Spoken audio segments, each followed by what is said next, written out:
जय गुरुदेव। मैं doctor Prachi Malamkar, astro vastu and spiritual consultant as a Prachi Vastu. आज हम बात कर रहे हैं अक्षय तृतीया की। आप सभी को सर्वप्रथम अक्षय तृतीया की बहुत सारी शुभकामनाएं। हम अक्षय तृतीया का पर्व क्यों मनाते हैं, क्या आप जानना चाहेंगे? तो आज कुछ उसी के बारे में। अक्षय तृतीया वैशाख मास के शुक्ल पक्ष की तृतीया तिथि को मनाई जाती है।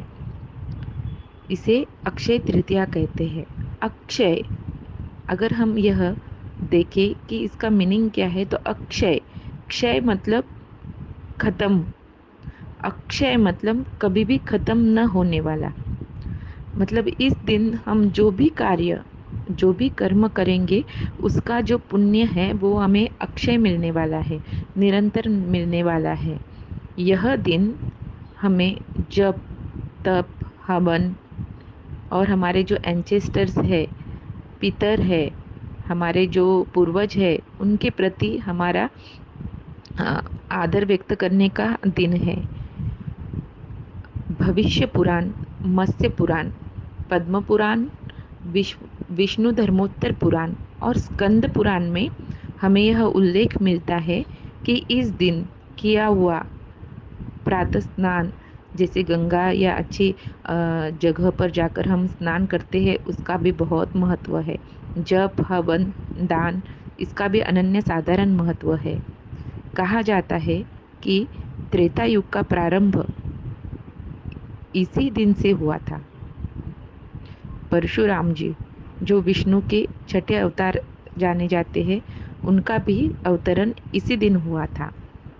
माँ गंगा, जो जाह्नवी के नाम से जानी जाती है, उनका अवतरण भी इसी दिन हुआ था। जो चार धाम है, उसमें से जो बद्रीनाथ के जो कपाट होते हैं, वह भी इसी दिन खुलते हैं।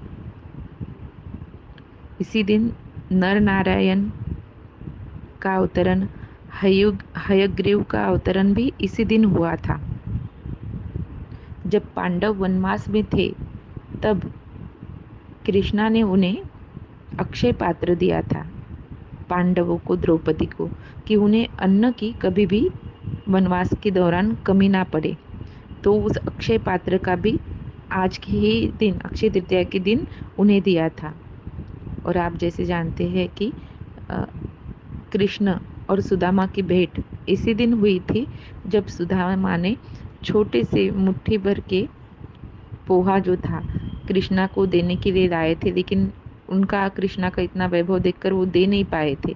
लेकिन कृष्णा ने ये जानकर उनसे वो लेकर खाए थे। और जब सुदामा अपने घर फिर से लौटे, तो उनकी जो कुटी थी, जो छोटी झुग्गी झोपड़ी थी, वह स्वर्णमय हो गई थी। मतलब उन्हें भी जो ऐश्वर्य प्रदान किया था, वो इसी ही दिन किया था। यह दिन बहुत ही पावन है। महाभारत, जो व्यास मुनि जी ने भगवान गणेश जी को बताई और उन्होंने लिखी, तो उसका प्रारंभ भी इसी दिन हुआ था। और कहा जाता है महाभारत का अंत वो भी इसी दिन हुआ था। इस दिन उदक कुंभ का दान देना, यह बहुत महत्वपूर्ण बताया गया है। हर जगह, देश के हर कोने में अलग अलग तरह के दान देने की हमारी परंपरा है। और उसमें हम उदक कुंभ, जो जल से भरा हुआ है कुंभ, वह वस्त्र, गुड़, सोना, गौ, भूमि, तिल, यह सब, पंखा, पादत्राणे, हमारे जो हम पैर में पहनते हैं, छाता, ये सारी चीज़ें दान देने को बोली है। आपको पता ही है कि ये समर सीजन चल रहा होता है, तो इसमें दूसरों को छाया देने वाली यह चीज़ें और तृप्त करने वाली यह चीज़ें का दान देना महत्वपूर्ण माना गया है। इसके साथ में ही गुरुजी को आम भी देने का शास्त्र में लिखा हुआ है। हयग्रीव और अगस्त्य संवाद से जो हमें ललिता सहस्त्र नाम, यह स्तोत्र मानव कल्याण के लिए उपलब्ध हुआ है। वह भी इसी दिन हुआ है। इसीलिए माँ लक्ष्मी, माँ काली और माँ सरस्वती, इन तीनों का भी पूजन इस दिन करना चाहिए।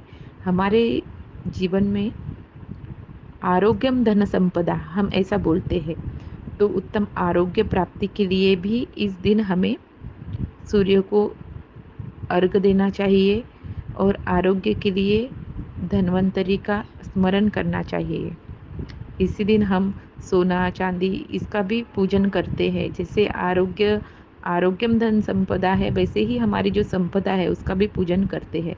तो माँ लक्ष्मी और अच्छी सेहत, यह सारा हमें इस दिन प्राप्त हो सकता है।